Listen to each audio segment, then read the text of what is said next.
ñëw fii nag am nañu ñaari journaliste fii kenn koo xam ne Jolof la jóge ak gaynde bi daal ci gaynde suba teel la fi xëy mu ne sa waay ñu ngi nii tey dinañu fexe ñëpp voté fu waay mën a nekk wala fu waay bëgg a dem dinañu fexe mu voté Mercedes bu yànj bii gis ngeen gaynde moom mi ngi ay affaire am tijji affaire yi ne nañu féexlu voilà gaynde loo gis ci résultat yi bismillah loo gisagum.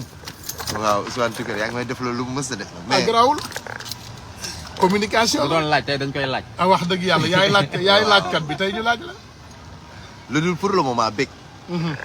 mais comme que ñii dafa amoon benn précédent li ma doon wax léegi saa waay. 3 heures du matin. ak je suis à moitié tranquille.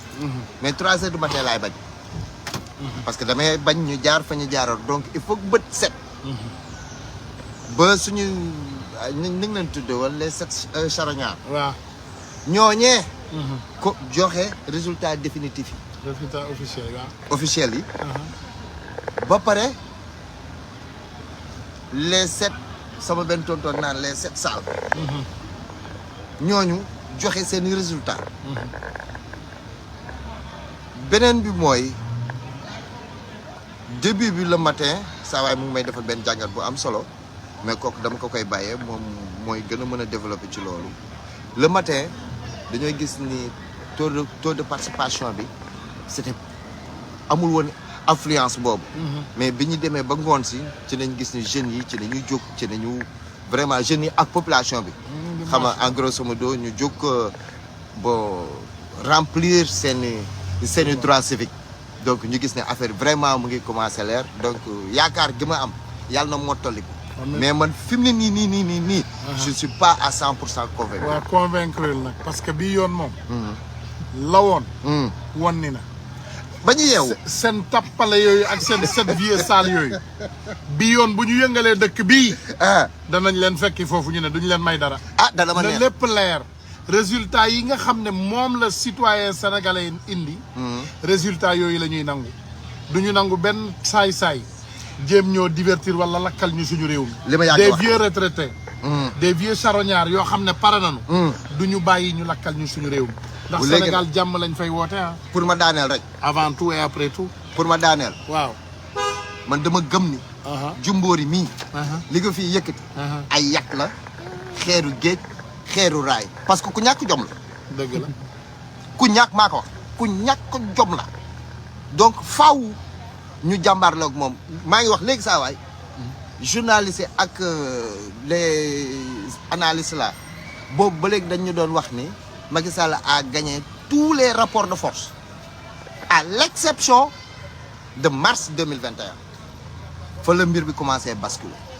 fa lañ ko wane rapport de force te gos bi nag dafa ñëw nag wan ko fulla ak fayda wan ni ko ni góor la jàkkaarloog moom defanteeg moom lii nii yaakaar gi ma am moom yàlla na mottaliku fi ak suba man daal waaye yàq yi moom booy yi ni ñu taxawee nii nañ ko continuer teg pression ci moom te man sax li may gënoon mu bañ a jeexal mandat bi mu fàq daw asalaamaaleykum wa rahmatullah ci la jëm non dafa waaleykum salaam Mamadou na nga def. waaw ñu ngi sant yàlla bu alhamdulilah alhamdulilah. fi mu ne nag ñu dem vite fait gannaaw bañ la nuyoo keroog yaa ngi doon def benn jàngat dëgg man loolu daf ma intrigué di ñàkk sax démb dégg nga ma koy wax ci rajo Modou International yaa ngi doon wax répartition lu jëm ci wàllu député yi foofu est-ce que booy tudd waxu coefficient est-ce que foofu mën nga ci duggaat balaa ñuy teggee ko. voilà jërëjëf Mamadou kon maa ngi nuyu communauté bi yëpp. di nuyu ñuy déglu di leen ziar di ñaan yàlla defal ñu jàmm ñu ñëpp. def ko ci réew mi. def ko ci suñu réew mi nga xam ni fa la ñu voté démb. léegi xam nga kii député ñu bari dañ ko comprendre ndax dafa am ñaari façon li ñuy tànni député. dafa am député yoo xam ne ñu ngi leen di tabb ci kii bi ci département yi boo gisee coow département bi jóg. loolu la dañ koy tabb ci département bu nekk dañu lay jox ay député ne basé que nag ci nombre de population bi nga am population bu nekk département bu nekk. dañuy xool bu fekkee ne département daal boo amee 150,000 boo amee ñu koy waxati ñaar fukki junni ak juróom fukki junni nit yoo xam ne ñoo ciy dund. ñaar fukki junni ak juróom. non waaw 150,000.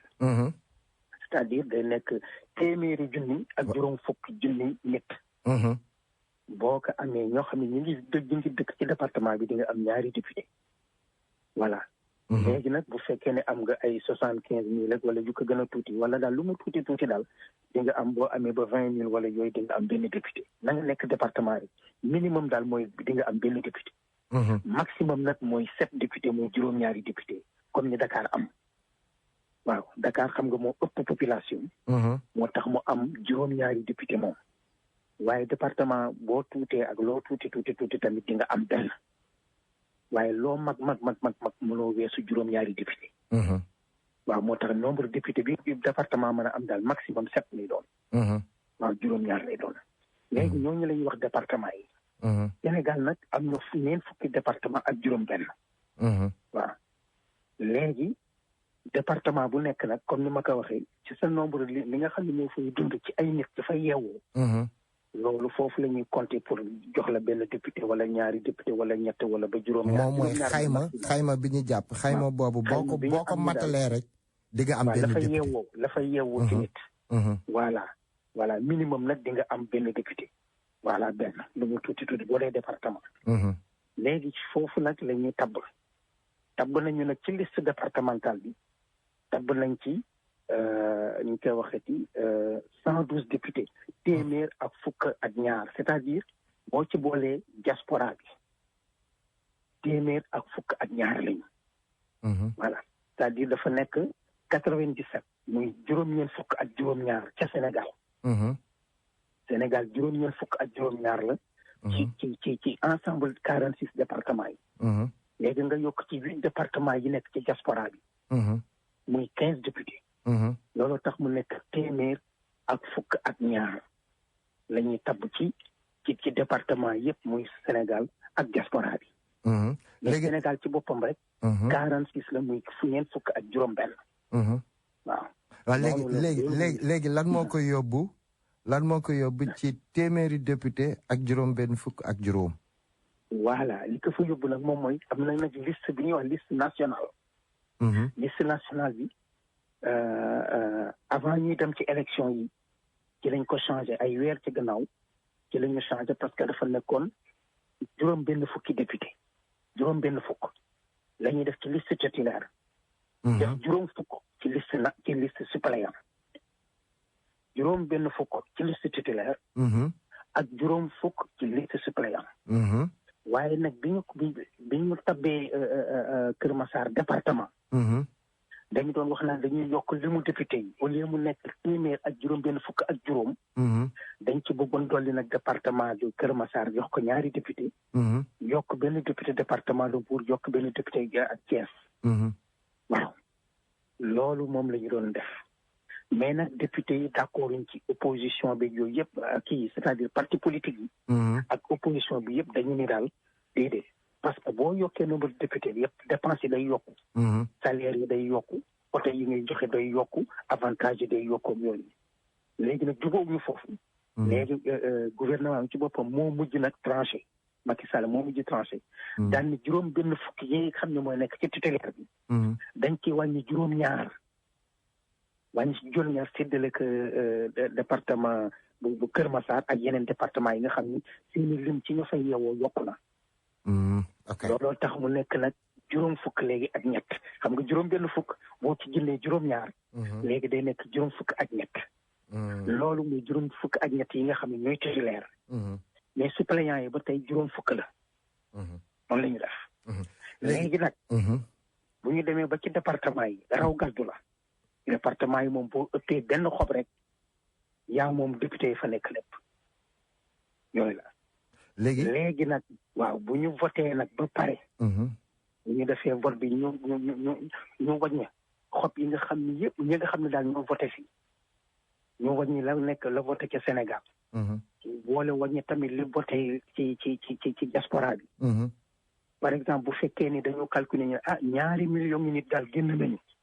wote 2 millions nit génn nañu wote ci ci Sénégal ak ci diaspora bi 2 millions yooyu moom la ñuy diviser ko par juróom fukk ak ñett par 53 nga xam ne moom la ñu war a fal nag ci liste nationale léegi problème national la léegi département génn na. ña raw gàddu ñoo moom waaw. léegi ñu ne nag ku ci nekk nag dañuy séddoo léegi li nga xam ne moom la ñëpp li ñu dajale ci xob ci Sénégal ak diaspora bi yëpp. li ñu calculer muy 2 millions nit ñoo génn léegi dañ koy diviser ak fukk ak juróom fukk ak ñett juróom fukk ak ñett yi bu ñu ko diviser dafa am nombre bu muy génne dafa am chiffre bu muy génne. fi mu ne tey boo ko doon kii par exemple ci 2 millions divisé par 50 da lay jox à peu près quelque chose comme 20 000 députés wala yu demee noonu non 40 000 députés. 40 000 voix da lay jox 40 000 voix boo jëlee 2 millions divisé ko par 53. 40 000 et quelque la lay jox. léegi nag ku am 40 000 ci ay xob rek parti bu am wala coalition bu am 40 000 ci ay xob am nga benn député ñu soog a wàññi la benn député ci liste nationale. kon loolu. moo tax ñu dindi le plus fort reste. exactement léegi nag bu ñuy séddale comme par exemple ñu ne léegi coalition diw compté nañu am nañu 40 000 fukki yoon. comme muy 400 000 voix. am nañu 40 000 fukki yoon kon ñooñu am nañu 10 députés waaw ñu ne telle coalition ñooñu kat am nañu 200 000 voix. kon ñooñu am nañu 5 députés. ok voilà ci liste nationale. all right léegi nañu teg jéego léegi. waaw nañu jàpp ni. résultat yi ñu wax nii. waaw. nangu nañ ko mooy li nekk. waaw loolu mooy département yi. waaw bi ñu génn gul ci département. non mani résultat définitif yi. nañu jàpp ni. léegi assemblée nationale basculé na. ci li ñu amagum. ci li ñu amagum. léegi nañu jàpp ni moo nekk. ñu jàppagum ko. tey jii bu ñuy dem bay taxawal assemblée nationale. lan mooy acte 1 bi ñu war a def. waaw kay léegi bu ñu demee nag ba léegi tribunal bi conseil constitutionnel nga xam ne mooy joxe résultat définitif yi. dañuy tudd ñoom bu ñuy joxee dañuy tudd tur. dañ naan département tel diw moo fa falu ak diw département de Dakar juróom-ñaar lañu ñu ni Barthélémy Dias ak diw ba muy juróom-ñaar. ñooñu ñoo fa ba ñu confirmer ko. léegi nag loolu mooy résultat définitif yi léegi nag bu ñuy woo député yi dañ leen di convoqué dañuy def décret c'est-à-dire président de la république day def décret. président de la république mooy def décret. waaw mooy def décret. daal ni convoqué na assemblée nationale ci dar sangam.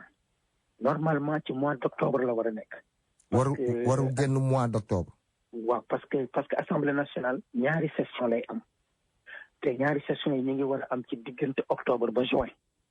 waaw 1er octobre ba 30 juin loolu moom mooy ñaari session ordinaire diggante bi nag am na ay session yu fi am yu ñuy wax ay session extraordinaire yoo xam ne bu amee lu ñu war a discuter rek président bi day woote wala ñu am projet de loi bu bees bu ñu war a discuter comme OGM yi xam nga OGM yi waaw procédure d'urgence procédure d'urgence voilà yooyu mooy ay extraordinaire yooyu mooy ay session extraordinaire mais session yi nga xam ne moo ne ordinaire mooy li normal diggante octobre la ba juin waaw donc normalement su fekkee ni résultat yi ñu amagum conseil constitutionnel dëggal na ko wax na ni moo am ba ñu tudd turu député yëpp ñoom ñëpp dañ leen di jox convocation te convocation boobu pour mu am président de la république ci boppam moom mooy def benn décret waaw kay waaw daal ni pour ouverture de la session telle date lañ koy commencé na député yëpp ñëw bu ko defee nag bu député yëpp ñëwee nag ci la ñuy tànn nag kan mooy doon président assemblée nationale bi kan mooy doon vice président ak secrétaire élu yeeg ak affaire xaaral balaa ñuy dem foofu léegi maa ngi des ba léegi ci décret wu ci décret ba waaw nañu jàpp ni bu ñu sëkkandikoo ci loi bi ba ñuy dindi premier ministre procédure d'urgence la woon dafa bett ñëpp waaw ba mu koy indiwaat moom moo toogaat ci coobare boppam. waaw. assemblée am voteel ko. loi yi delloo leen fa ñu newoon. léegi tey jii. te ba léegi taxul mu respecté loi boobu parce que ba léegi falagul premier ministre. tey jii su fekkee loolu moo répété wu waat parce que constitution wax na ko lu leer ne ko yow yaay war a xaatim décret ngir convoquer assemblée nationale fii ak octobre léegi nañu jàpp ni président bu ko defulee loolu luy xew. non bu ko defulee kay moom loolu moom mooy dafa jalgati yoon rek mooy assemblée nationale bi xëy na du dox normalement. après mais moo war a waaw kay parce que moom moo ko war a convoquer par décret. moom mooy décret bi mel le président de la République convoque l'Assemblée nationale telle date. mais nag bu ko deful jéggi la yoon mais nag bii mënu ko bañ a def mënu ko bañ a def parce que fan lañu assemblée bi ba pare fan lañu député yi ba pare. léegi nag dem nag pour waxal réew mi nag moo def loolu c'est forcé. waa léegi bu fekkee ni def ko xam nga gis nga fi mu damay teg ay hypothèse parce que Jumbóori mi man damaa pessimiste ci moom. man li ma wax fii ci kaw xam na jomb na yaakaar naa ne maay benn Sénégalais bu ko wax ci kaw. man nihiliste laa lu jëm ci Macky Sall. oui mais nag loolu constitution la. léegi moom su fekkee nangoo ko xam nga ñoom moom yi ma fi énuméré yëpp respecté wul benn yoon loi te normalement conseil constitutionnel moo ko war a tënk léegi nañu seet ci bii nii bu fekkee respecté wu. léegi askan bi moo war a jóg fippuwaat wala conseil constitutionnel ci yoon moo ko war a obligé mu def ko wala boo ko defalee est-ce que conseil constitutionnel mën na ko def. non conseil constitutionnel mën na ko def mën na ko forcer conseil constitutionnel moo koy forcer moo ko naan da ngay def nangam comme ñun ni ñu forcer waaye Yewwi di leen par force seen titulaire yi di ñu dem xam nga ñëpp dañ kaa nangu. ñëpp dañ ko nangu moom bu ko conseil xam nga ba muy laaj ba mu naan day wàññi mandaam. jëlee ko juróom-ñaar def ko juróom. ni ñuy waxee coow li bari mu def ni damay laaj conseil constitutionnel. bi ko conseil constitutionnel waxee nag ni que yow sa mandat mënoo kaa wàññi moom dafa ne kon voilà kon mënuma ko wàññi le conseil constitutionnel wax nag loolu lay def. voilà boo kon fi mu ne tey bu mënoo ko bañ bu ko conseil constitutionnel waxee ni damay ubbi joxe décret bi nga xam ne mooy ubbi assemblée nationale. du ko bañ. du mënu ko bañ wala bu boobaa dañ koy destituer moom ci boppam. foofu dama fay teg benn point d'interrogation. gaw ma ni président Macky Sall dina ko def te jàpp ma ni conseil constitutionnel am bii dina ko def mais ma dem fast forward léegi. nañu jàpp ni def na décret bi. convoqué na assemblée nationale. léegi installation bureau boobu nu muy demee. waaw kay bu ñu ñëwee nag ba nga xam ne léegi ubbi nañu assemblée. te léegi yaa ki ñuy wax le secrétaire général de l'Assemblée nationale. xam nga comme ministère da ngay dégg ñu ne kii kan mooy secrétaire général tel ministère. secrétaire administration Assemblée nationale bi. ñooy ñëw. léegi secrétaire général bi mooy dem fa président doon toog fa président Niass doon toog kii boobu sees boobu. mooy toog nag di rappel député yi par ordre alphabétique. léegi secrétaire général boobu moom mooy bureau moo ngi bàyyeekoo ci bureau bi assemblée nationale bàyyeekoo. déedéet kooku fonctionnaire la état moo ko fa bàyyi. ok administration bi nga xam ne mooy administrer assemblée nationale. kooku fonctionnaire la. ok kooku mooy ñëw toog léegi ñu rappel député yépp. waaw ku ñëwul ñu diwkat ñëwul absent koo xam ne da nga jox procuration ndax dafa am lu dul téye loo xam ne mënoo ñëw tamit nga joxe procuration ni man kat mënuma ñëw diw moom voilà sama procuration ñu ni léegi bu ñu kiyee yëpp xool ñi absenté ak ñi présent léegi nag après dañuy xool ki nga xam ne nag moo mag ci député yi ci par âge ci ñi ñu fal pal bu bees bi que ci gën a mag mooy ñëw nag toog moom la ñuy rappel daanaka kaay toog nag léegi nga toog ñu former bureau bi voilà kooku dafa mel ni daal dañu naan daal kii daal moo fi mag dañ koy jox respect. dañ koy jox cër. waaw moo mag dañ koy jox cëru magam. léegi travaux yi nga xam ne nag moom muy jublu nag ci fal président beeg vice président yeeg nangam. kooku moo koy diriger. voilà bu ko defee ñu xool candidat yi kan moo bëgg a nekk président. kan moo bëgg a nekk vice président nangam mais loolu day fekk parti politique yi dañ ciy waxtaan. coalition yi en quelque sorte kat waaw kay coalition yi voilà dañ ciy waxtaan bu ñu demee kat bu ñu nee président voilà yow laajal wala kii laajal yow vice président waa yow laajal wala nangam bu ñu paree nag dañuy def vote. day am vote ok. day am vote. voilà bii vote secret la du doon vote à main levée comme ni ñuy yëkkatee rek ku d'accord nangam. mais bii ku ci nekk da ngay bind feuille daal ni diw. comme daal ni ñu voté nii ci wàllu législative yi. waaw kay ku ci nekk da ngay am couleur comme par exemple ñu ne président voilà kii couleur bu bleu la am diw couleur bu xonq la am diw couleur bu weex la am nangam. bu ko defee boo ci d'accordal rek yow nga ñëw ci urne bi daal di dugal. bu ko defee nag ñu daal di wàññi. voilà ku ëppale rek ñu ne diw kat borom kër bu weex bi kat moo ëppale kon kooku mooy président assemblée nationale. léegi nag ñu dem nag ci vice président yi voilà. def ci vice président yi noonu lañ koy defee nag bu bureau bi yegg. vice président yi dafa am benn règle bu ñu tëral boo xamante ni bii. dañ koy yaatal ci coalition yi fay nekk wala ci parti politique yi fay nekk wala ba léegi day nekk ay vote. voilà yooyu yëpp ay waxtaan la ci diggante ñi nga xam ne ñoo majoritaire ak ñi minoritaire. voilà ñi majoritaire mën nañ ne kat voilà yéen minoritaires yi dinañ leen jox par exemple ñaari poste vice président.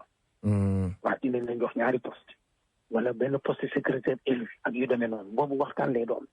voilà waxtaan lay doon parce que xam nga ni li ñu naan ñu jox la lépp nga jël lépp loolu rafetul. voilà boo dee majoritaire tamit da nga naan ñi ma xam ne moom laa ko seqal kat foog ñu séddee leen tamit ci poste vice président yeeg nangam.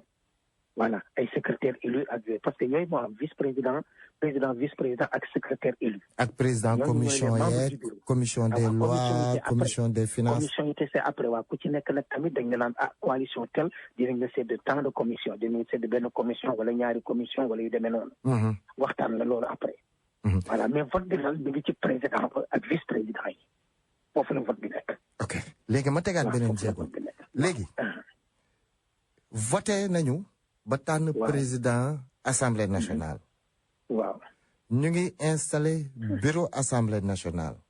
waaw ma ci sama xam-xam bu gàtt ci sama xalaat rek laay waxee. oui. jàpp naa ni président bi day teg liste yi. waaw day teg titulaire yi. teg suppléant yi. waaw. léegi ñu placé seeni bureau. placé député ya fa war a nekk. mu des lépp ñu ni ñii ñooy suppléants yi ñu yore ko mu wér du dëgg. waaw. président bi dañ koy yore assemblée nationale xam ni ñii ñooy titulaires yi ñii ñooy suppléant maanaam remplaçant. ñii toog xaar nit bu dem ba tële wala nit bu dem ba génn àdduna. ñu wala nit sax bu dem ba violer loi dal ci kawam ñu jàpp ko tëj ko ñu war ko soumis et autres. léegi ñi koy war a remplacer dañ ko war a xam mais léegi. waaw dafa am affaire bu bees bu ci am. waaw. muy dafa am yenn coalition yi. liste yi ñu xar. liste yi ñu xar yenn coalition yi seen liste mat na. liste yi ñu xar. waaw mais lii ce n'est jamais prévu par la loi. effectivement mais installation wu assemblée nationale boobu. est-ce que président mënu ci am prox ndollu dissoudre assemblée nationale bi. déedéet. ndax la assemblée nationale gis nga assemblée nationale bu bees. président amul maqaama dissoudre que te amul 2 ans. waaw mais loolu mooy assemblée nationale bu normal liste titulaire. bu normal ak liste suppléant. mais fii dafa am benn vide li ñuy woowee vide juridique bu am fii lu bees. moo ñëw ci élection yi. waaw. est-ce que président mënu cee wut porox ndoll wala boog. comme que conseil constitutionnel moo ko daganal donc conseil constitutionnel même bu ñu attaqué assemblée nationale bi conseil constitutionnel du mujjee wëlbati ko weddi boppam ci décision bi mu jëloon pour xar liste yi. xam nga dissolution assemblée nationale. c'est l'article 87 de la constitution. loolu constitution moo ko joxe. ak loo am doole ngay président de la république. bu ñu xesee ba taxawal assemblée nationale bi mënoo ko dissoudre te amul ñaari at te assemblée nationale bi doxul ñaari at nga soog ko mën a dissoudre. mais boobu mooy assemblée nationale bu normal mais bii. bii man dama jàpp ne anormal la du fekk xar nañ liste yi. xar nañu liste yi te xam nga yaa ngi wax ci problème mu suppléant yi. gis nga tey liste titulaire comme par exemple bu ñu ne telle coalition am na par exemple 5 députés. waaw. léegi bu ñu demee ba kenn ci 5 députés yooyu kenn falu ci ministre. waaw. xam nga mënoo nekk ministre nekk député. waaw bu boobaa ki topp xam nga 6e bi mooy ñëw. suppléant ba. waaw kay non kooku du suppléant bi parce que ci liste titulaire moo tax ni gis nga conseil constitutionnel li mu def xamu ko sax toj bu rëy la ñu def toj bu rëy la ñu def mais nag bu ñuy ci liste bi bu ñu ne par exemple numéro 1 numéro 2 numéro 3 ba numéro 5 ñu ne telle coalition am na 5 députés léegi nag bu coalition boobu demee ba am benn kenn ci juróom ñooñu buñ ci falee kenn député xam nga juróom benneel bi ki topp ci moom mooy ñëw waaw mais bu dee góor mooy ñëw bu dee jigéen mooy ñëw ndax parité bi waaw kay loolu tax ñu toppante ka nag bu fekkee ni fukki député la ñu am ñaar nekk ci ministre wala nekk yeneen poste yoo xam ne àndul ak poste député dañuy remplacer ñaar tamit mais dañ koy toppante 12e ak 13e ñooy ñëw waaw mais loolu mooy ci liste titulaire yi mais étant donné que yeewi xam nga suppléant la demee li ñu doon respecté ci liste titulaire yi moom la ñu respecté rek ci liste suppléant yi xaaral toto parce que foofu dafa am ay incohérence yu bëri am na ku ñu def ci yoon bi bismillah. salaamaaleykum 10 second question pour député Ndiaga ma la non violent. non violent ñu ngi lay ziar. non violent jërëjëf dégg naa la sànq jërëjëf. vraiment député Ndiaga vraiment brillant exposé vraiment ñëpp kontaan nañ. merci mais député benn affaire rek laa la bëgg a laaj disons que lépp jaar na yoon bu opposition bi contrôler assemblée nationale. waaw procédure bi pour empêcher Macky Sall mu dem 3e mandat loolu naka lay demee. jërëjëf encore. waaw moom kay. wala jërëjëf pour non violent non moom kay li empêché Macky Sall dem kii du assemblée nationale c'est la constitution. assemblée nationale dafa am règlement intérieur am kooku moom mooy régir ni assemblée di doxee mais constitution nag mooy suñu. allo. waaw ñëw dégg. constitution nag mooy suñu charte ndeyu charte réew mi. constitution bi moo mayul président Macky Sall di dem 3e candidature ndax wax ji dafa leer naññ dañu ni nul comme ni ñu koy waxee nul ne peut faire plus de 2 mandats successifs waaw ne peut exercer plus de 2 mandats consécutifs waaw nul ne peut exercer plus de 2 mandats consécutifs mooy ak koo mën ci doon nag ak président boo mën ci doon waxuñu juróomi at wala juróom-ñaari at wala fukki at dañu ne rek mandat. jërëjëf Tos teel foofu am na ñu ñuy dab ci yoon bi mais fi ñu ne woon il faut que ñu delluwaat fa am na ku ñuy dab ci yoon bi xaaral ma jël mbokk bisimilah mbokk bi. waaye jërëjëf gaynde tonton Mbuub la man mi may laaj. fam ku ma woo di ma laaj ndax suppléant day am salaire. Ndiaga maa ngi lay nuyu Mbuub. Birima teel question boobu. am na keneen ku ñu dabaat bi bisimilah mbokk bi. allo asalaamaaleykum. aleykum salaam. mais moi je crois que xam nga problème bi mooy il faut que Sénégalais yi xam lan mooy constitution ak théorie constitution. constitution bi moo nekk au-delà de tout. xam nga Sénégalais yi tonton seen xaaral il faut que Sénégalais dañu xamul lan mooy la constitution. waaw mais raison de plus parce que looloo tax ñu ne njàng bi nañ ko yóbbu ci wolof ñu wolofal ko wala boog ñu polariser ko wala boog ñu joolaliser ko. bu ko defee mais nasaraan nañ ko bindee sénégalais sama classe gi dégg ñu tubaab. non c'est-à-dire problème bi mooy. waaw constitution si boppam. droit constitutionnel si boppam moo difficile. ba nga daan da ngay mënoo ko traduire si beneen langue ba mu jàll mais di nga si mën a comprendre yenn kii rek quoi. mais c'est que droit constitutionnel moo gën a difficile si droit yi existe dans le monde. amul benn droit bu gën difficile. waaw kon naka nga waxee ne nag sénégalais dañoo war a xam droit constitutionnel. moo la charte réew mi mooy wax président lu mu war a def ak ay fu mu war a yem ak fu mu warul yem ak lu mu war a def wala lu mu am droit ak lépp c'est la constitution pas le président de la République donc il faut que Sénégalais yi xam ko quoi tout ce que état bi ni muy doxee gouvernement système population bi lépp c'est la constitution droit constitutionnel moo yore loolu moo yore lépp. jërëjëf loolu moom tax nit ñi fu mu dugg ci bopp nit ñi day xaw a jafe quoi parce que réellement day Sénégal dañu insister sur ce que c'est la constitution quoi. jërëjëf moom bëgguma guddal wax bi quoi mais loolu moom loo si expliquer rek boo si insister si loolu rek. nit ñi nañ comprendre petit à petit quoi. incha allah incha allah jërëjëf mais xaaral. bisimilah mbokk bi. asalaamaaleykum gaynde salut l'Afrique. aleykum salaam wa salut l'Afrique. Tafsir ñu ngi lay ziar. nga ci jàmm kontaan nañu ci Ndiaga ak sa invité yëpp tàmbale ko ci Ndeye Fall. jërëjëf. vraiment Gaynde ni nga ko defee noonu la. ñun ñëpp dañuy jàng rek. ba boo koy xool gis nga même voté bi nii pour dem voté ji. dañuy tàmbale ci wax bindu leen fekk ñi nga xam ne am nañ carte d'identité CEDEAO ba pare. ci verso bi ñu daal di ci bind fa ngay voté jee ak ban état nga nekk affaire deme noonu. soxla wootuwaat binduwaat ci leneen da ngay xaar at ba sa voté fu voté ñëwee rek da ngay jël sa carte d'identité rek dem di nga fekk sa tur ci liste yi. mais dafay am ñu nekk ci àll bi par exemple à l'étranger dañuy dégg bindu bi. léegi nekk ci seen liggéey jàpp leen wala ñu taayal bu ñu déggee da ngay dem leen bindu ji rek ñu defe ne même am nañ carte boobu mais dañoo war a demaat ci ambassade ba wala consul ba wala affaire de mënoon war ci gars yi di binduwaat. moo tax ñu bëri aussi sax duñu far voté.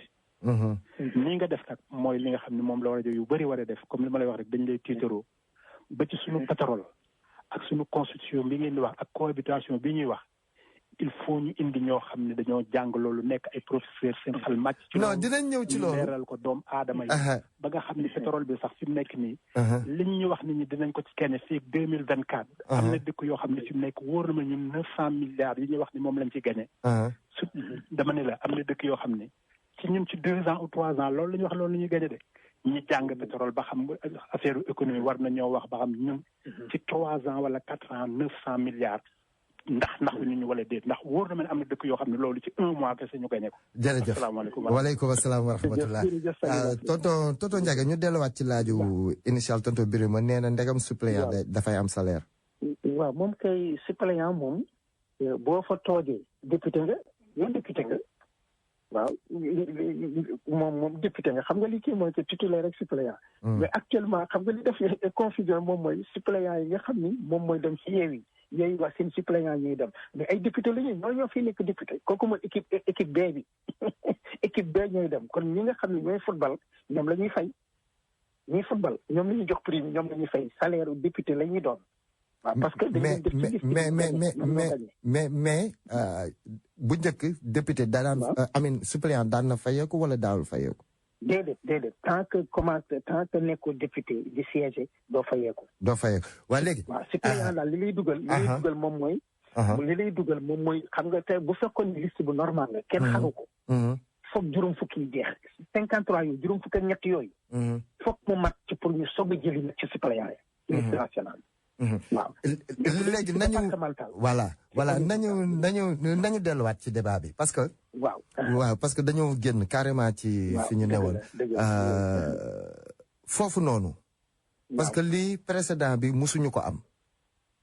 léegi ñu ngi waxu. boo amee ci ay dissolution voilà léegi nag titulaire yi. léegi Benno Bokk Yaakaar amuñu suppléant. ak météo ci gouvernement bii di ñëw. ñu ne dañuy organiser benn gouvernement d'union nationale c'est fort possible. ñu war a jël ci coalition yi génn nii. fu nekk benn poste ministériel jox leen. mais léegi ñooñu buñ leen génnee. Benno Bokk Yaakaar amuñu ay suppléant. yu war a mën a ñëw yéeg dem jël place su député boobu. mais léegi par contre. kii bi paradoxe bi mooy waa fële. waa Yewwi suppléants yi ñoo fa nekk. su fekkee gouvernement d'union nationale bi tamit mu ngi bàyyeekoo ci seen député yi nga xamante ni li ci ëpp ci ñoom xamuñu leen. léegi foofu naka lay demee parce que ay vide juridique la yoo xamante ne bi dafa doy waar pour man. waaw xam nga Mamadou gis nga bala ngay tànn ca suppléants yi nga xam ne ñoom ñooy 50 yi ñooy juróom fukk ya foog juróom fukk ak ñett yi jeex li ñuy wax titulaire foog ñooñu jeex nga soog a mën a dem nag ca suppléant ya te nga xam ne ñoom juróom fukk lañ xam nga moo tax erreur bu rëy le conseil constitutionnel daf man xamul lu ñu dugal ci li kenn xamul lu ñu ci dugal mais xam nga loolu masul am nag loolu ñaanuñu ko yàlla sax que ni 53 juróom fukk ak ñett yëpp ñu war leen a remplacer loolu musiba la loolu moom mooy xëy na daal dundatuñu waaw. léegi beneen question bi parce que li tax ma koy yëkkati pour que. amaana mën nañ dem ba pëtaxu ñun ñëpp. ndax conseil constitutionnel décision bi beneen bi mooy. xam nga léegi ma leeral foofu tuuti. xam nga tey bu ñu résultat yi bu génnee comme ni ko Déthié Fall doon expliqué. ñi nga xam ne ñoo liste nationale yu Yewwi dinañ fa am li gën a néew 20 ak juróom-ñett ñaar fukk ak juróom-ñett.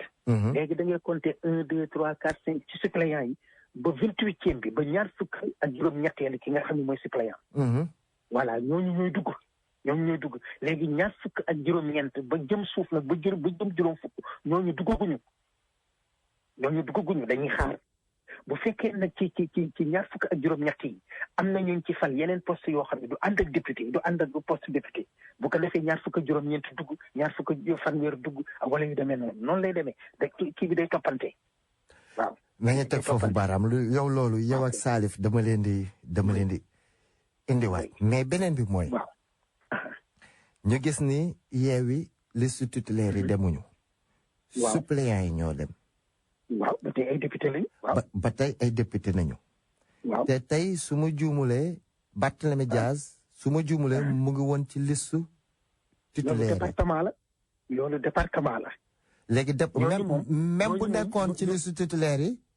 du tee day dem ci département bi. donc dara mënu ko teree nekk député su fekkee ni. non mënoo nekk ci ñaari liste yëpp. mënoo nekk liste nationale ak liste départementale.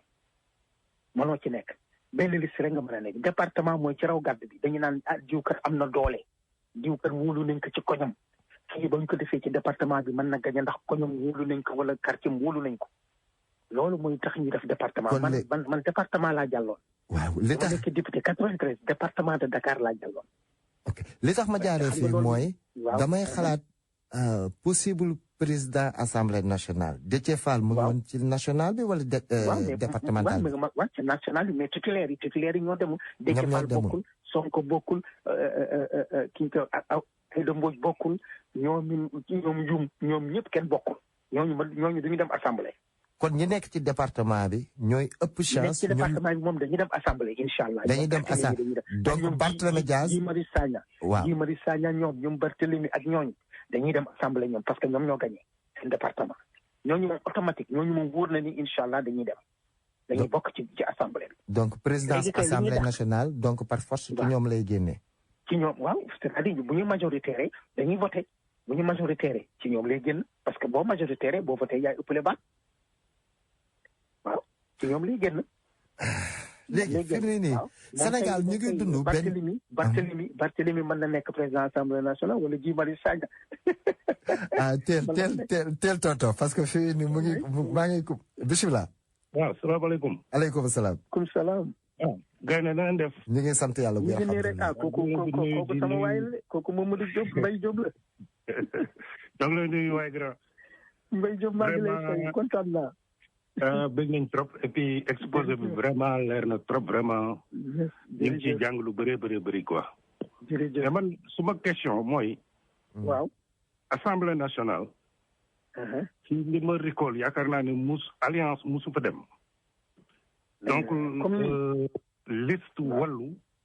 mooy dem ak liste Yewwi Askan Wi. waaw. par liste.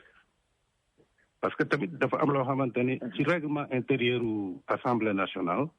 waaw yaakaar naa ni boo bokkee ci coalition.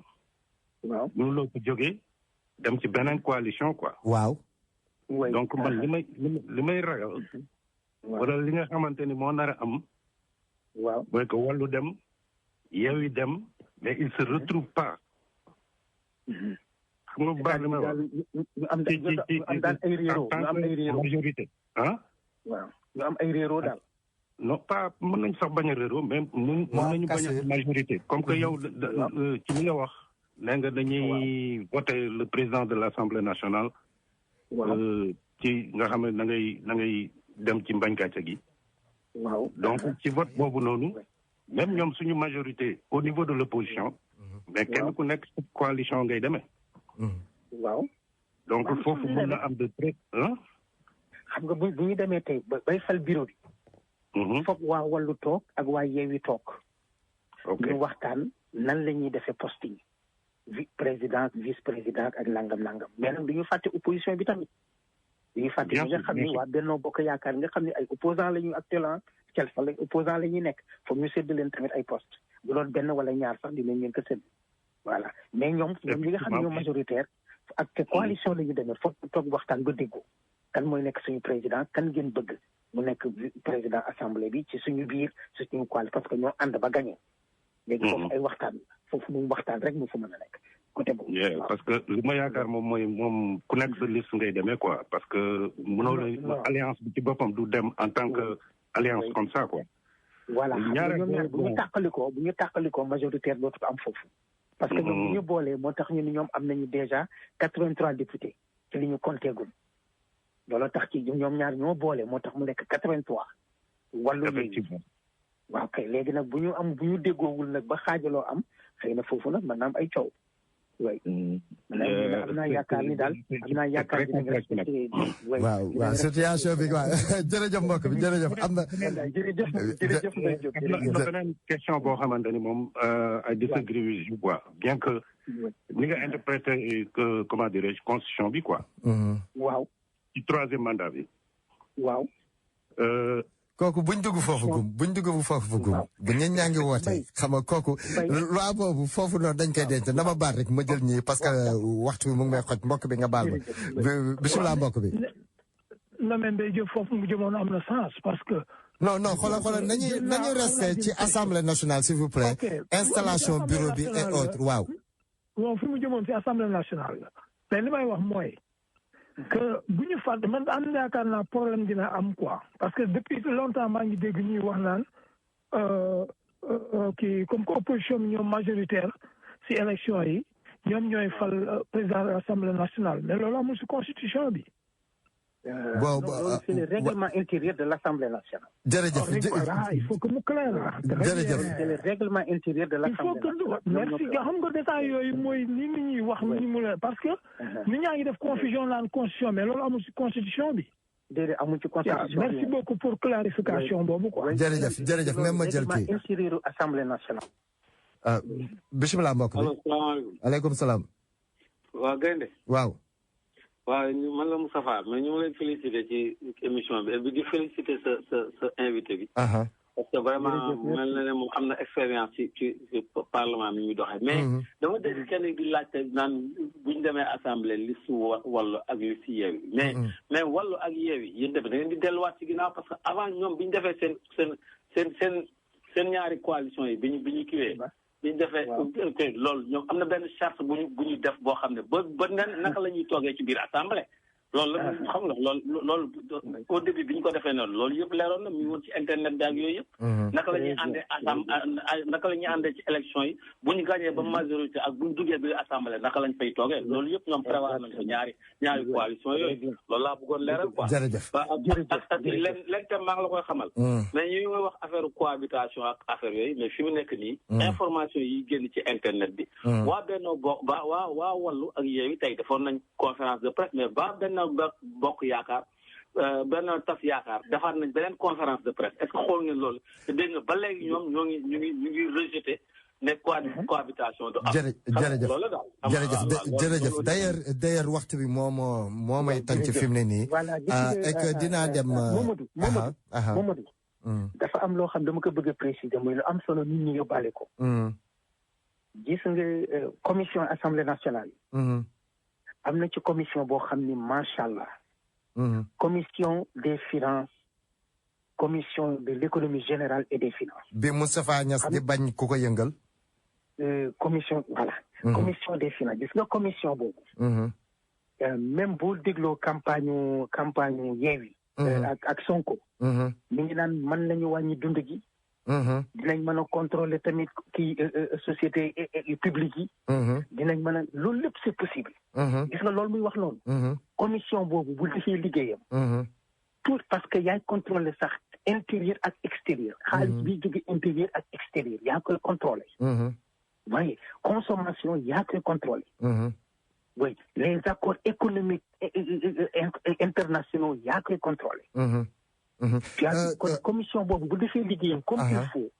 li ñoom Sonko di wax ni mën nañu wàññi dund gi. dinañ contrôler lépp fu xaalis di dugg fu ñuy génn dinañ ko xam. tout ça c'est très. jërëjëf kooku fonctionnement assemblée nationale dinañ ci ñëw. Malick Sylla sax invité na ma prochaine heure bi mbokk yi Malick Sylla moom mooy ñëw après man. incha allah mais dafa amoon yow dama lay indiwaat semaine prochaine ci kàttanu yàlla. mais fi ñuy jëm nii la quoi parce que déjà dégg nga Moustapha ñu ngi naan gars yi génnaat nañu defaat nañ conférence de presse parce que bëggoon naa ñëw ak yow ci fi nga xamante ni bi mooy processus su joxe résultat yi. xam nga fi muy jaaree. ci fi muy jaaree bay yéeg. foofu la falsification bi di ñëwee parce que noonu nañu defoon exactement en 2017. te aussi gars yi di anticiper comme man ni may anticiper sur le futur assemblée nationale. ala kulli xaal cassure dina ami. ala kulli xaal parce que mënuñu ànd ci lépp bu ñu déggee sànq suñu bàyyi Abdoulaye Wade daf fi tegoon ay projet yenn yi mu def ko yenn yi mu amoon yéene bi matul.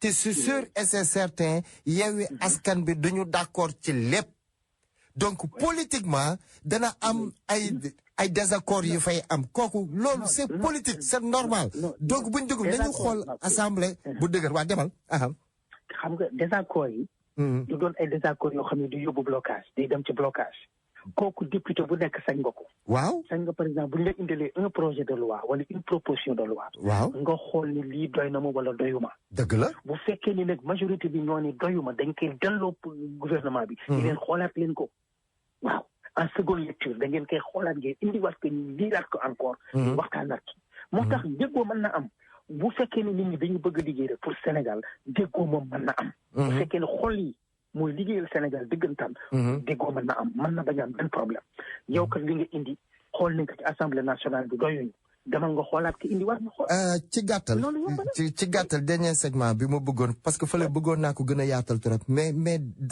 dernière question bi parce que waxtu mu ñuy jot ci processus bi parce que bureau de vote yi tey jii fi ñu toll nii kenn mënatu fa sàcc foofu nit ñi ils sont vigilants dañuy am sécuriser seen vote am surveillance yi te aussi nga baal ma profito di remercier waa PDS ak Ousmane Tounkara kii mooy Salif Sow kii moo doon toog ak Mati journaliste la de métier nekkoon RFM fii ñu nekk nii moo fi correspondant wu ITV i rajo donc moo leen fi nekkal Salif bisimilah ma bàyyi la nga nuyoog mbokk yi.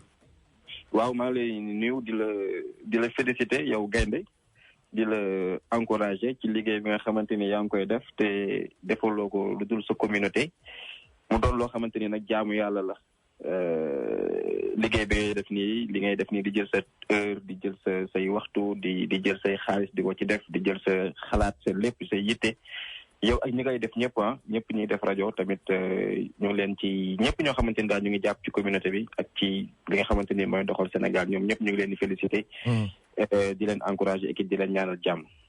jërëjëf yow it yàlla na la yàlla defal jàmm defal la tawfeex defal ko ñëpp ñu ñuy teewlu ci barke yonent bi sallallahu alayhi wa sallam mais doom day ñu doon waxtaan keroog ci wàllu élection vis-à-vis sa expérience keroog bi la Ousmane Tounkara di interroger yaa ngi xamal ci biir interview bi que liggéey ñëw fii bi mooy sa première expérience bi ngay am ci wàllu élection nga defee ko ci wetu ci côté Nord Amérique donte nag du ñàkk ni dem nga yeneen dëkk année sa jàngat ci élection bi en grosso modo ci loolu balaa ñuy dugg dans le vif du sujet. waaw ci diaspora bi wala ci Sénégal wala ci yëpp rek. ci yëpp. waaw bon nañ ko globaliser. bon ni ma ko gisee ci yëpp mooy que ne ay élection la yoo xamante ni dans l'ensemble ay élection yu baax la parce que xew na ci jàmm. même bu fekkoon ne yenn période yoo xamante ni sax amoon na tension. mais loolu aussi ak politique ñoo xaw a ànd. waaye comme que daal yàlla def na ci ndox bu sedd dem nañu voté ak jàmm ak salaam. ñibbi nañ ci kër yi ak jàmm ak salaam. ku nekk yëkkati nga sa discours ñi nga xamante ni ñoom ñooy tànn déglu nañ leen. def nañ seen opinion bopp ci ku nekk lu mu wax. ba ku nekk def na tànn ki nga xamante ni moom moo ko doy. de manière aussi globale c'est man maay sama première fois bi yoon may couvrir ay élections yoo xamante ni dafay concerner Sénégal. mu fekk ma biti réew fekk ma biir Sénégal ce qui veut dire que ne bu dee expérience élection couverture élection biir Sénégal peut-être assisté nañ fa ay présidentielles assisté nañ fa ay législatives ay locales mais ñu ngi soog a assister élection législative boo xamante ni Sénégal la concerné fekk ni bitim réew ñu couvrir ko fii et puis aussi centre de vote bi nga xamante ni jàpp nañ ne moo gën a mag ci Amérique mooy fii ci Harlem fa lañ nekkoon yow mii fa lañ la fekkoon ak ñeneen sax gis nañ ne daal ça c'est très bien déroulé nit ñi voté nañ ci jàmm voté nañ ci salaam wàññi nañ xob yi. ñiy gagné nañ muy yeew yi.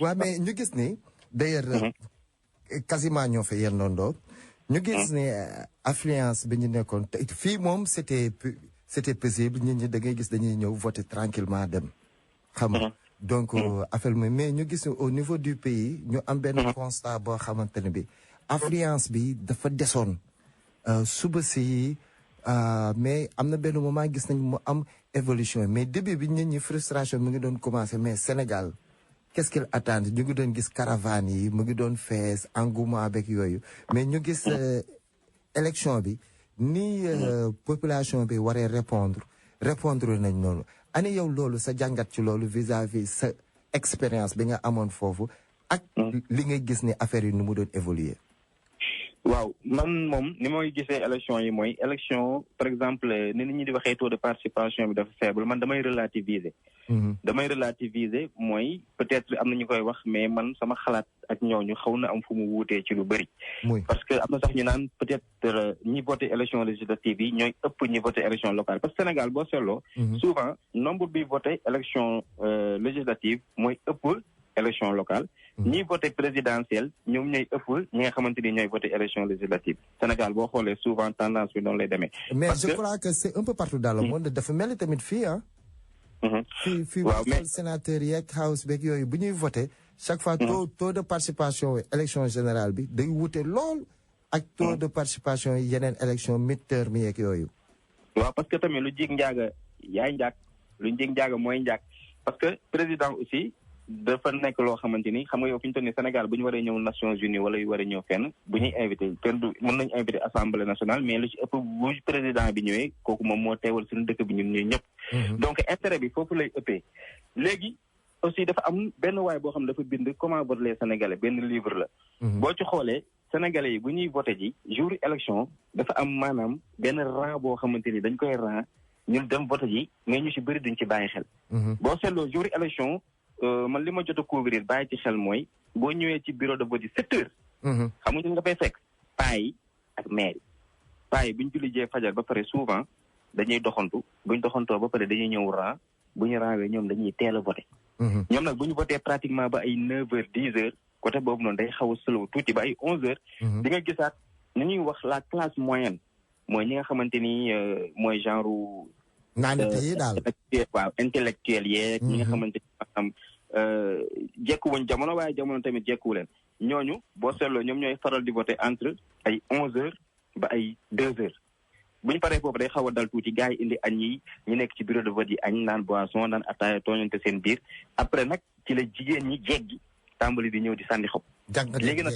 góor yi samba yi xale yu góor yi nga xamante ni ñooy jeunes yi nga xam ne ñooy représenté 70% population Sénégal ñoom boo seetloo bu ñuy ñëw di voté si ay côté 4h30 5h fekk añ nañ football nañ match dimanche añ naan ataaya werante ba fa doog a dem waaw léegi nag ñoom souvent sax heure 18h bu jotee souvent duñu tëj bureau de vote yi mais dañuy tëj centre de vote yi parce que 18h souvent bi jot day am ñoo xam ne dañuy ran fekk ne seen heure jot dugg voté jotagul dañuy tëj centre de vote yi souvent bu ay 18h jotee Sénégal léegi nag ñu may temps ñu nekk ci biir ñu voté te ñu nekk ci biir boobaa ñu ci bëri ay ndaw la ñuy nekk vote boobu nag mooy xaw a basculer affaire yi vote boobu nga xamante ni moom la ñuy mujjee dugal lu ci ëpp moom mooy basculer tendance yi moo tax parfois bu ñu yeewoo aussi bu ñu ne taux de participation bi bu ñu ne 10 heures taux de participation bi 10% 18% bon man mun na ma bañ a bett quoi bu ñu ñëwee ba midi bu nekkee ay 28 30 nga xam ne kon li des ci ngoon gi affaire mën na gën a jóg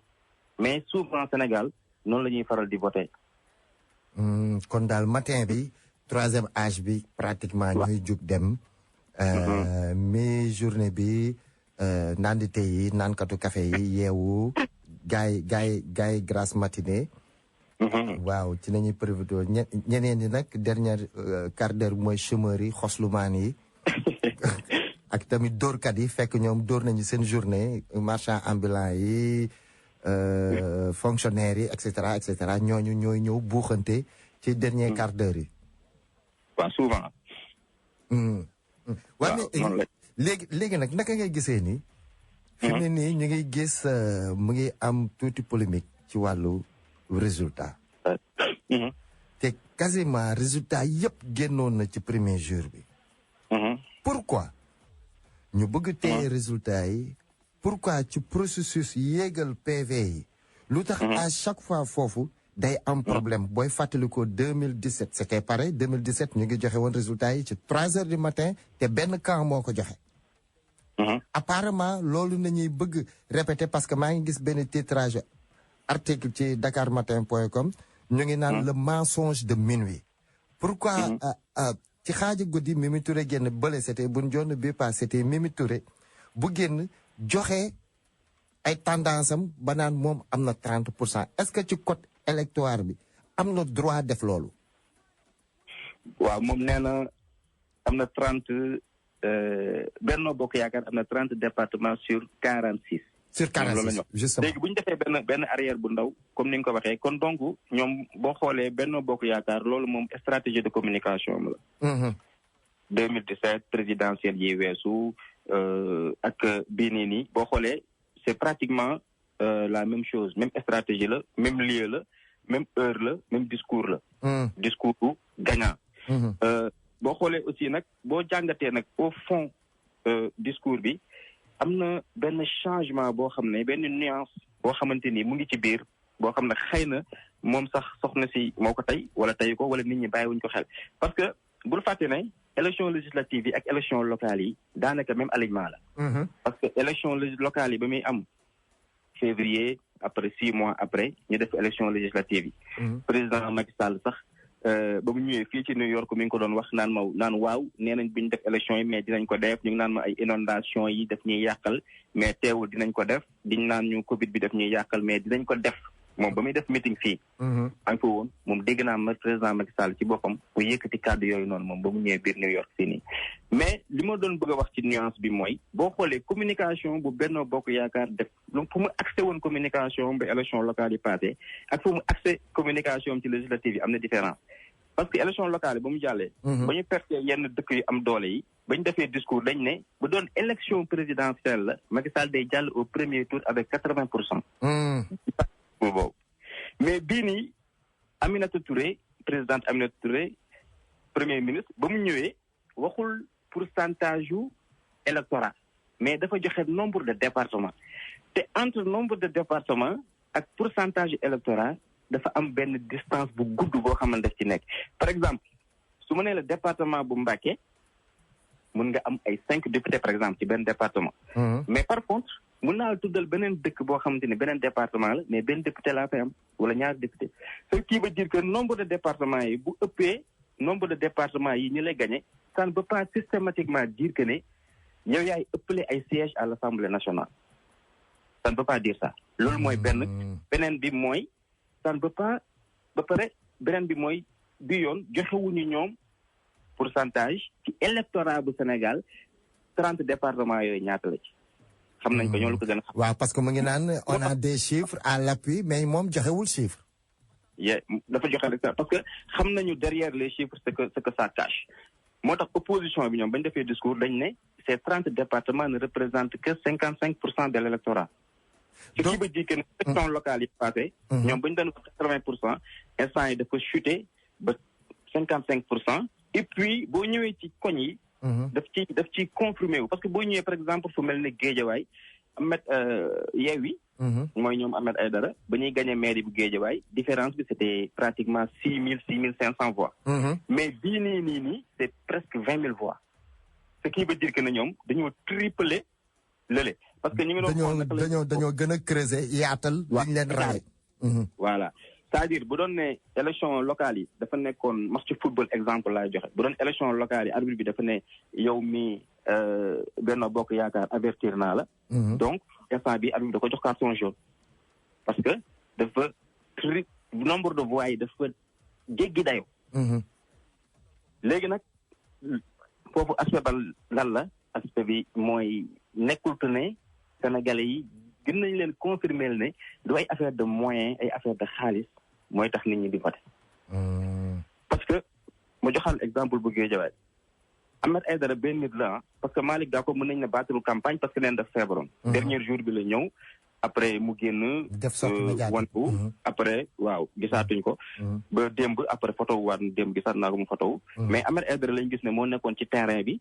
ci koo xamante ni moo doon porter flambeau bi. ci côté opposition bi bu fekkante ni biir Guédiawaye la maanaam côté yeeweeg yooyu. mais en face de lui il y avait le directeur général de la LONASE. Lat Diop. Il y avait le directeur général de la RTS. Racine Talla. Il y avait le directeur général de la CGIS. Abdou Khafour Touré, nekkoon PDS transhumé ñëw ci Macky Sall. Il y avait le ministre de la jeunesse, Néné Fatoumata Tall, nekk en même temps candidat pour ñëw jël li nga xamante ni mooy député bi. de Guédiawaye. mais ñooñu ñëpp moyens yooyu yëpp ñu yore. Il y avait aussi le jeune frère du président bu ñu ko fàtte muy Aliou Sall. l'ex-maire. mu ngi sukkuraat mais ba léegi mu ngi ci langue yi. ñooñu ñëpp benn boo xamante ni.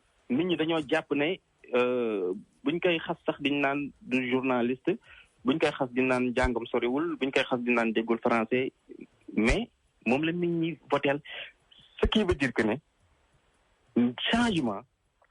changement du peut-être nit mën na ko porter par exemple mën na am benn engouement bu am benn nit am intelligence porter ko mais changement peuple moo koy décider wallaahi te peuple bi exemple Guédiawaye laa la jox ba léegi de choix bu mu def peuple bi choix bu mu def c'est clair ci côté exemple Guédiawaye ba tey quoi. waaw mais balaa ngay dem foofu parce que. mos naa couvrir ay élection Burkina Faso xam nga Burkina Faso ba mu commencé am élection yàggul. waa jafe nañ ko def na fa 27 ans kenn xamul lu mu doon organiser foofu.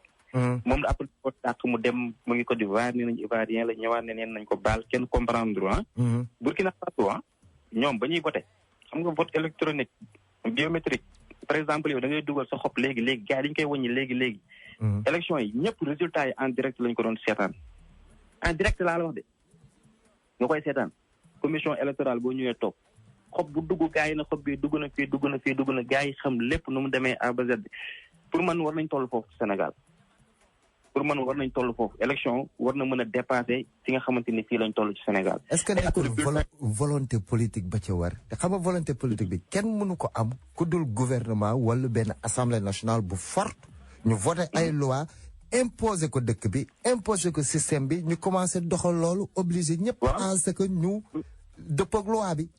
waaw wàññi boo gis benn lay tàmbalee te li nga xamante ni moo commencé xew Sénégal man dama jàpp ne ndamu démocratie la de. dama jàpp ne démocratie ndam li mu am Sénégal démocratie am na fa ndam loo xamante ni man yaakaaru mu woon ne maturité bi sax egg na foofu noonu. parce que assemblée bii nii gaynde wax la benn dara. assemblée bi comportement bi muy am ak ki fi nekk président nii xam nga élection présidentielle dafa war a amaat 2024. keneen ku ci nekk ci waat président même comportement bi la assemblée bi di continuer di am ak yow. assemblée suppu kànja la maanaam ñoo xamante ni dañ doon nekk ci biti di wax léegi dañoo ñëw ci biir war a wax fa ñuy waxee. te sax jàpp naa ne ñun war nañ toll ci démocratie foo xam ne sax buñ jëlee palais bi jox ko ma Samba mën a jël assemblée bi jox ko ma Demba. parce que mu mën a jouer rôle am pleinement ay dañ naan day bloqué du bloqué parce que affaire bu logique cohérent Sénégalais yi seen bopp ñoom am nañ seen fulla ak seen fayda bu toll ne assemblée yàgg naa bëgg a voté luñu bëggut gars yi dañuy dem ba ci assemblée ba ne la du ngeen ko voté assemblée seen peuple bi bëgg naa mu voté ko dara assemblée peuple ba day ñëw ne leen voté leen ñu nii parce que la preuve voté nañ nii récemment OGM man li may fat xam naa ñi dinañ ne danaa leen fat ak OGM mais OGM bi voté nañ ko à l'insu de la population. voilà léegi nag bu fekkente ne ci une assemblée nationale forte boo xamante ni nit ñi mën nañoo wax mën nañoo weddi mën nañoo coow ñu dégg leen bu boobaa yëf yu bari mën na bañ a jàll.